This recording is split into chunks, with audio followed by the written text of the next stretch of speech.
Hey there everyone, this is Michael Dougal, the Nootropic Reviewer, doing a side-by-side comparison of Tongkat Ali and Turkesterone. Tongkat Ali I've been using for 2 years, Turkesterone I've been using for a year, and they can be seen as two very similar compounds given the fact that both of them are natural supplements used to boost testosterone levels. They're not stimulatory. And fortunately with both supplements, the main intended benefit around it is for boosting testosterone levels, helping you to build muscle, and help you with cognition. But really what I want to share with you from my experience using these two supplements every single day is that they do have different benefits. Tongkat Ali, for one, is going to be far more effective at boosting testosterone levels. As a matter of fact, this paper over here actually says that Tongkat Ali can be seen as a replacement for TRT. Now, I don't necessarily believe that to be true because I've been on TRT in the past because I had low testosterone, and what TRT feels like is having a rapid increase in your strength and your muscle size, your muscle hardness, and you just feel sharp. You feel like a lesser of need to sleep. Tongkat Ali is nowhere near to that extreme. However, from my experience in trying a lot of different natural testosterone boosters like ashwagandha, maca, tribulus terrestris, and the list goes on, I think Tongkat Ali is the most effective one. However, it does come along with side effects,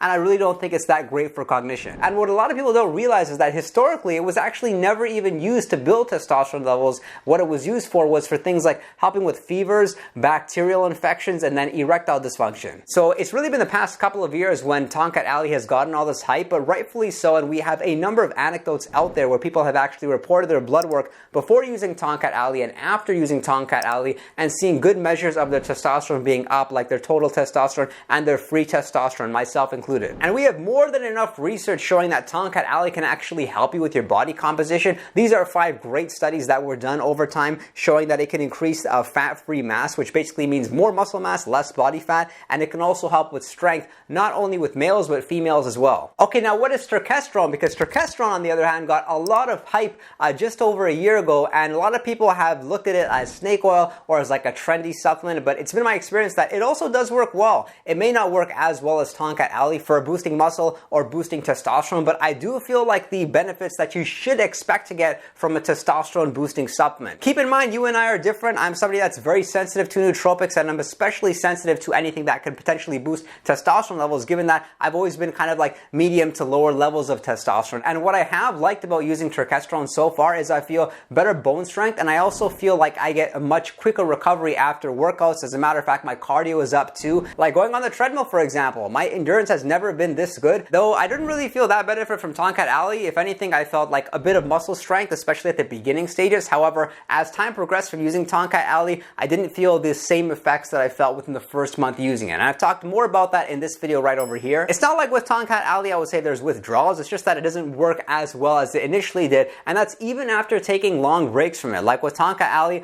I took it for 2 months, then I even took 2 months off, and I repeated that dosage, yet it still doesn't feel like the first month, unfortunately. It's kind of like with Tongkat Ali, you have beginner gains, like those noob gains when you get to the gym. You were able to build muscle, lose fat, and you were hitting PRs every single time you went there. You were getting those beginner gains, and I'm not the first person to mention this. So Turkesterone is a concentrated form of ectosteroid, and the marketed benefit is that it can increase muscle protein synthesis, meaning that it'll make you easier to build muscle, because higher muscle protein synthesis means it's easier for you to build muscle. You can synthesize that protein that you're eating throughout the day. So having low protein synthesis would mean it's very difficult for you to build muscle. High protein synthesis is the marketed benefit with Turkesterone. Does it do that? We have no research on it whatsoever, but Turkesterone really is seen as a huge mystery for a lot of people. We're not sure whether it works, whether it doesn't work. We don't see a lot of negativity about potential side effects like we do with some other supplements like Tongkat Ali or like with ashwagandha. And it's also not been my experience that Turkesterone has really helped me to build muscle. Maybe I saw slight gains, but also I was expecting it to help a little bit with fat loss. It didn't do that either. Now, the good thing with both supplements is, of course, they're calorie free, so whether you're taking them in a fasted state or a fed state, you have nothing to worry about. This study here may be one of the reasons why people still could claim that Turkesterone could in fact boost their testosterone levels, but this study was again done on rats. The anabolic properties of Turkesterone, experiments on male rats. And if you look up the anecdotes on Reddit, you'll actually see more hate than you do see like. There's going to be the odd person that enjoys a supplement and says that it's working, but most people would just say that it's a trending supplement and it's not even going to be around a couple years from now. Now, I don't necessarily believe that to be true. I do see some sort of benefit. It's just that Turkesterone is pretty pricey, unfortunately, so most people will not be able to justify the benefit when there's going to be better alternatives out there. Now, with respect to cognition, do any of these supplements have nootropic-like properties? Meaning, are they going to help you function any better so you can be more productive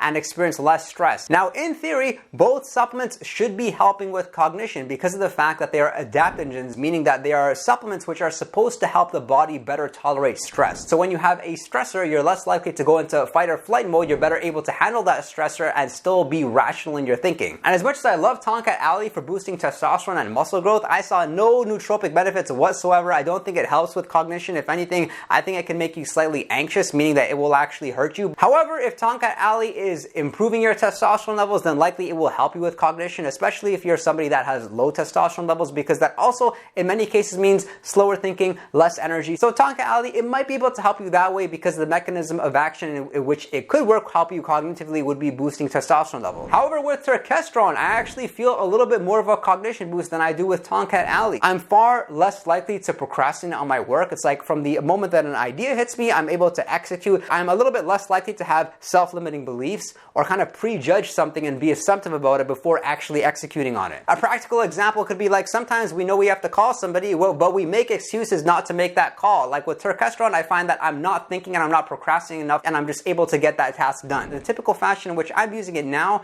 is I'm taking 2 months on followed by 2 weeks off, and then I'm repeating that. I haven't noticed any side effects. I also haven't noticed withdrawals during the time when I take time off of Turkesterone. My favorite form of Tongkat Ali is the 2% urocomonones form from Nootropics Depot. I've tried other forms of Tongkat Ali prior to using this, and I did not notice a specific benefit with boosting testosterone or building strength and muscle at the gym, but I've really been happy with this form, and you'll likely find this form of Tongkat Ali in powder form and capsule form. I prefer the capsules because the powder tastes absolutely horrible, and the way that I'm taking my Tongkat Ali is I'm taking 200 milligrams once a day with the largest meal of the day. I will warn you that if you take this supplement in a fasted state, you will feel nauseous, you will feel headaches, and it's a very uncomfortable feeling. So that's one difference with these supplements. With Turkesterone, it has been my experience that it really matters when during the day you take it, even if it's late at night, early in the morning, whether you take it fasted or fed, it doesn't matter whatsoever. Now, how long will it take for these supplements to work? Now, what you want to do is be a little bit patient because you're going to be taking them every single day. Most people feel the benefit within a week's time. Now, that being said, that doesn't mean that you give up on it after 7 days of use,